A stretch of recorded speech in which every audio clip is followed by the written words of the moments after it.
হ্যাঁ কোথায়? এ মা, ওই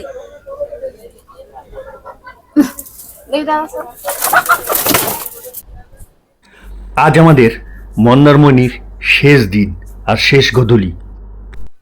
আমরা ছিলাম অনুত্রি বিচ রিসর্ট মন্দারমণিতে। মেরিন ড্রাইভ স্টার্ট, বেঙ্গলের মেরিন ড্রাইভ। ঘুমান, ঠিক আছে, বসবো না। শঙ্করপুর ঘুরলাম প্রথমে, তারপরে তাজপুর ঘুরলাম। এবার মোটামুটি দুটো বিচ ঘোরা হয়ে গেল। আচ্ছা, দূরে টয়লেট, সুলভ শৌচালয় দেখা যাচ্ছে, যেটা খুব জরুরি। অনুত্রি বিচ রিসর্ট থেকে তাজপুর 6 কিলোমিটার ধরে এগোচ্ছি আমরা। চলুন ডাব খেতে খেতে ভিডিওর মূল অংশটি দেখিনি।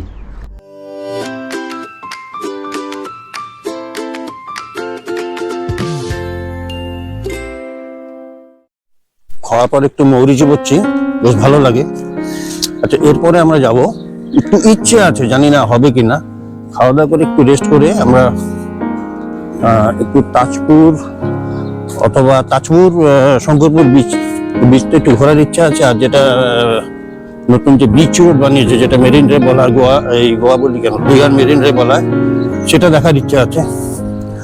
দেখি টোটো গাড়ি যেটা পাই, সবকিছু ঠিকঠাক থাকলে একটু পরে বেরোবো। আর বেরোলে অবশ্যই আপনাদের দেখাবো। সত্যি কথা বলতে কি, দারুণ একটা রিসর্ট। আর এখানে যে দুদিন কিভাবে কেটে গেল আমরা বুঝতেই পারলাম না। খুব সুন্দর সাজানো গোছানো এই অনুত্রি বিচ রিসর্ট। জাস্ট অনুত্রি বিচ রিসর্ট থেকে লাঞ্চ করে বেরোলাম।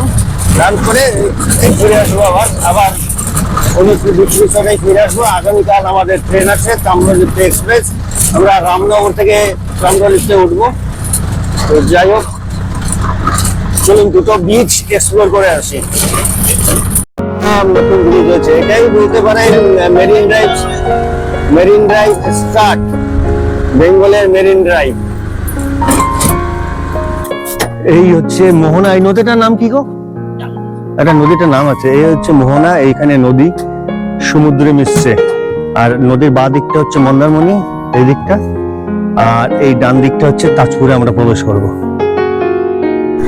আমাদের রিসোর্ট থেকে অনুত্রি বিচ রিসোর্ট থেকে তাজপুর 6 কিলোমিটার ধরে এগোচ্ছি আমরা। আর তাজপুর থেকে শঙ্করপুর 6 কিলোমিটার। এর জন্য আমাকে 700 টাকা অটোকে পে করতে হবে। বলছে কিনা গ্যাসের প্রবলেমের জন্য এগুলো চেঞ্জ হতে চলে, গ্যাসের প্রবলেমের জন্য নাকি রেট বেড়ে গেছে। এটা আগে আরো অনেক কমে হতো না। আচ্ছা, আমরা এখন তাজপুরের উপর দিয়ে যাচ্ছি। তো ফেরার সময় প্রথমে আমরা শঙ্করপুর যাব, ফেরার সময় তাজপুর হয়ে আমরা আবার মন্দারমণিতে ফিরে আসবো। দেখুন কত সুন্দর লাগছে, আমরা একদম বিচ রোড ধরে এগোচ্ছি। এই হচ্ছে সমুদ্র আর এই হচ্ছে রাস্তা, আলাদাই একটা লেভেলের, দারুণ।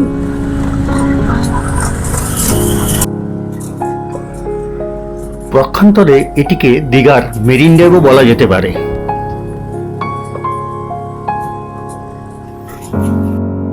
আমি কিন্তু আগে এসেছি, কিন্তু এরকম আমি পাইনি। আমি দীঘাতে এই নিয়ে 4 বার এসেছি, দীঘা, শঙ্করপুর, মন্দারমণি, প্রত্যেকটি জায়গায় এসেছি। কিন্তু এবার এত ভালো লাগছে, এই যে এই বিচ রোড, এটা কিন্তু আগে ছিল না।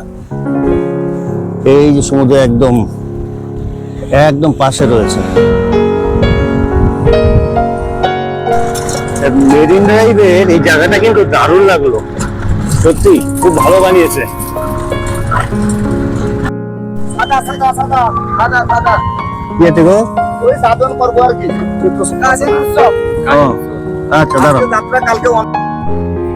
দেখতে দেখতে আমরা পৌঁছে গেলাম শঙ্করপুরে পিচের ধারে কিছুটা সময় কাটাবো। আশা করি আপনাদের ভালো লাগবে। একদম বাঁধানো সমুদ্রের পাড় এখানে। আমরা এই মুহূর্তে প্রবেশ করছি শঙ্করপুর বিচে। জাস্ট ভাত খেয়ে আসলাম, একটু থাকি দেখি। এখানে কোনো গাছগাছালি নেই।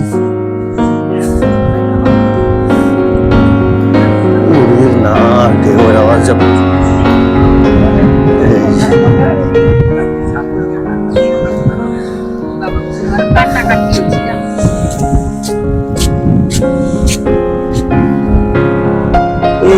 হচ্ছে দীঘা, ওল্ড দীঘা, তারপরে নিউ দীঘা, তারপরে উদয়পুর, তারপরে তালসারি।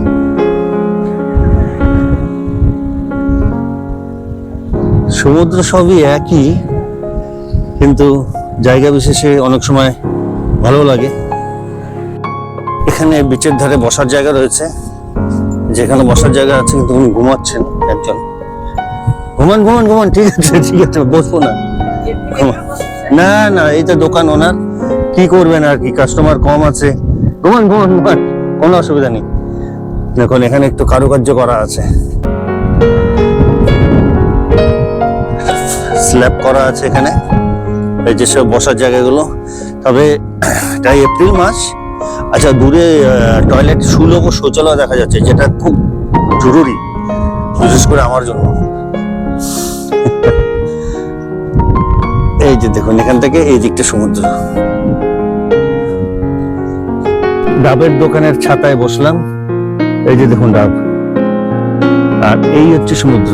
এই যে দেখুন, এই হচ্ছে শঙ্করপুর বিচ। শীতকালে খুব ভালো লাগবে।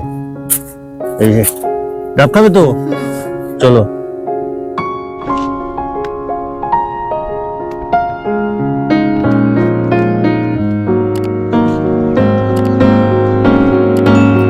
শঙ্করপুর বিচ থেকে বেরিয়ে যাচ্ছি, আমাদের অটো দাঁড় করানো ছিল। আমরা এখন যাচ্ছি তাজপুরের দিকে। শঙ্করপুর ঘোরা হয়ে গেল, এখন আমরা ফেরার পথে তাজপুর প্রবেশ করব। আর শঙ্করপুর থেকে তাজপুরের যাওয়ার রাস্তাটা ঠিক এরকম।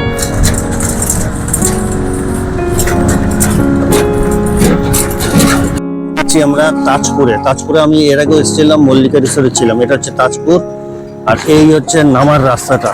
এই সব সারি সারি দোকান এখানে। এখান থেকে ঠিক সমুদ্রে নামা গেল না, আমরা আর একটা এন্ট্রি নিচ্ছি সমুদ্রের দিকে। তাই অটোটাকে বললাম একটু আগে চলো, আর একটা রাস্তা আছে যেখানে সমুদ্রের আরো কাছে যাওয়া যাবে। যে দোকানগুলো আগে দেখালাম, এই সেই দোকানের হচ্ছে এটা সামনের দিক। আমরা দোকানগুলোকে পিছন দিক থেকে দেখেছিলাম, প্রথম এন্ট্রি থেকে। এটা হচ্ছে দোকানগুলোর এন্ট্রি পথ। এখান থেকে আমরা সমুদ্রের দিকে নেমে যাচ্ছি। এই হচ্ছে তাজপুর বিচ। বিচে বেশ কিছু নৌকাও দেখা যাচ্ছে, মানে মাছ ধরার নৌকো। আর বিচটা একটু কাদা আছে, মানে একটু যতটা সমুদ্রের দিকে যাওয়া যায় একটু কাদা। দেখুন ডান সাইডটা একটু দেখুন কিরকম কাদা, তার মধ্যে নৌকোগুলো আটকে আছে। তো খুব একটা ইমপ্রেসিভ মনে হলো না, হয়তো ভুল জায়গায় এসেছি। কিন্তু সমুদ্র তো দেখতে অবশ্যই ভালো লাগে, তাই ভালো লাগাটা নিয়েই যাচ্ছি।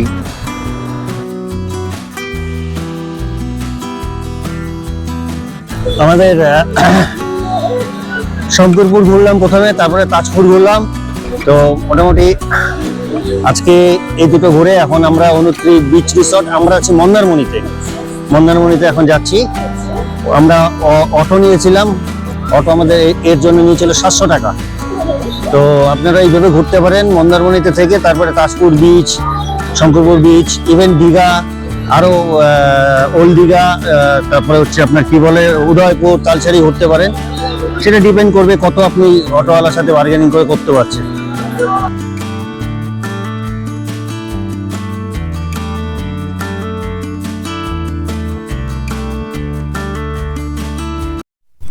আবার আমরা ফিরে এলাম মন্দারমণিতে, আমাদের রিসোর্টের সঙ্গে লাগানো বিচে। পরন্ত বিকেলে খুব ভালো লাগছে, একটা ঠান্ডা হাওয়া। আজকে আমরা দুপুরবেলায় লাঞ্চ করে গেছিলাম তাজপুর, শঙ্করপুর ঘুরতে। তো শেষবারের মতন একটু সমুদ্রটাকে দেখে নেওয়া, মানে শেষবার বলতে এইবারের মতন। এখানে দোকানপাট বেশ জমে গেছে, রিসর্টে ভর্তি, এখানে সব সি ফেসিং রিসর্ট।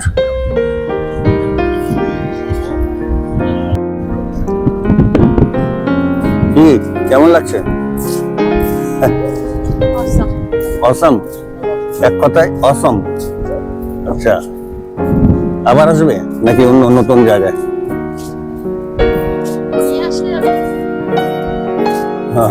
নিয়ে আসলেই আসবে। আপাতত রেস্ট করো, সন্ধ্যাবেলায় জমজমাট এখন মন্দারমণি বিচ। যত অন্ধকার হচ্ছে তত যেন আকাশের রঙের খেলা বেড়ে গেছে। দেখুন কিভাবে রঙের পরিবর্তন ঘটছে অন্ধকার নামার সাথে সাথে। এবার হচ্ছে আর একটু ডিপ লাল হয়ে গেল। কিভাবে সময়টা কেটে গেল বুঝতে পারলাম না। কাল সকালে চেক ইন করেছি, কাল সারাদিন সন্ধ্যা রাত গিয়ে আজ সকাল থেকে সারাদিন ঘোরা, খাওয়া দাওয়া, বিচে কাটাচ্ছি। সময়টা এত তাড়াতাড়ি বা এত দ্রুত চলে যাবে বুঝতে পারিনি। দেখি এখানে একটা দোকানে যাই, দেখি কিছু ইভিনিং স্ন্যাক্স খাই।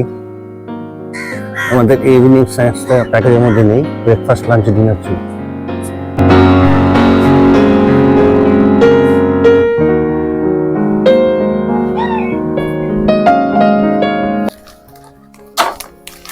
এ মুরগি হ্যাঁ মুরগি বসে আছে। হ্যাঁ, হাই কোথায়? এ মা ওই দেখ দাও হাই